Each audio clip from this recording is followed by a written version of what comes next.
name's Judith and I'm a Rivers and People Project Officer. Here we are at Caesar's Well in Keston today, and this is where it all begins, the source of the River Ravensbourne. So legend has it that the River Ravensbourne gets its name from Julius Caesar when he was marching with his legions towards London. When he was in the area, he saw a raven flying overhead and thought if he followed the raven, it might lead him and his legions towards a source of clean, safe drinking water. So he followed the raven, and this is where it led him, to this spring, hence the name, the River Ravensbourne. It is possible to wade the 11-mile journey all the way from Keston here to the mouth at Deptford Creek. This is where the River Ravensbourne meets the River Thames. All you'd need is a pair of waders and a stick. So it's possible to walk all the way from Lower Sydenham to Deptford Creek along the Waterlink Way. This route can also be cycled, and it's a very interesting route that I'd recommend you do. If you would like your own copy, just send an email to the address on the screen now. You can also pick up one of these leaflets from one of your Rivers and People Project offices, which tells you all about the birds that you might come across along your journey on the Waterlink Way. If you would like your own copy, just visit the Lewisham Conservation blog.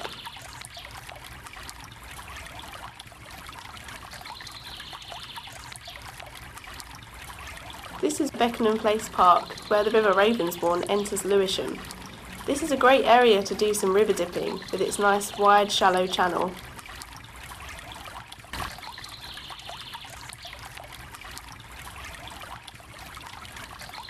So here we are at the Liverpool Linear Park, where the River Ravensbourne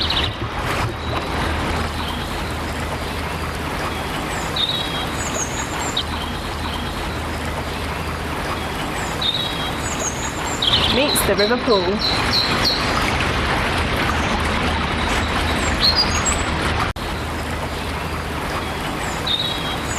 So the River Pool is one of the Ravensbourne tributaries, and an area where the tributary flows into the main river is called the confluence.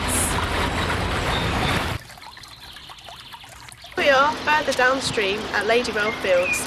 This is a great place to do river dipping or pond dipping. This involves using nets and trays to study some of the invertebrates that live in the river. There will be different animals that will be living in the source and the mouth of the river, so you can go to different sites and compare the different invertebrates that you might find.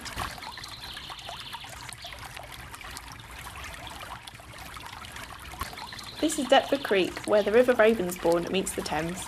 This is the end of our journey, the mouth of the river.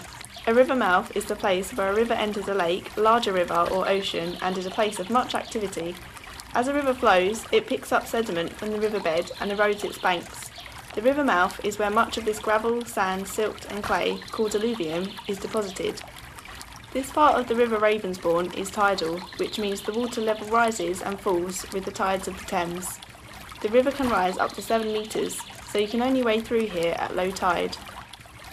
In 1995, Greenwich and Lewisham won an £8.2 million grant from the government to regenerate a rundown and derelict Deptford and improve the local environment. One of the biggest environmental improvement projects was Deptford Creek. This once neglected area is now full of wildlife, including over 120 species of fish. Species of interest include flounders that migrate to the creek all the way from the North Sea in the summer. You can find these upstream to Brickmill Park, so look out for them if you're going river dipping. It is estimated that there were over 500 supermarket trolleys dumped in the creek before regeneration began, most of which travelled downstream from Lewisham town centre. This is an example of how dumping litter in the river has effects much further downstream, not just in the area it is dumped. In an effort to clean up the creek, these trolleys were removed. Unfortunately, this had devastating effects on the wildlife, as the trolleys were actually providing a habitat for a variety of fish and invertebrates. Removing the trolleys caused the habitats to be destroyed. Alternative shelters were provided to bring the habitats back. It is a very interesting place to come and visit, and there are plenty of low tide walks and other activities offered here at the Creekside Discovery Centre. If you would like to find out more about the various events offered, please visit the Creekside website.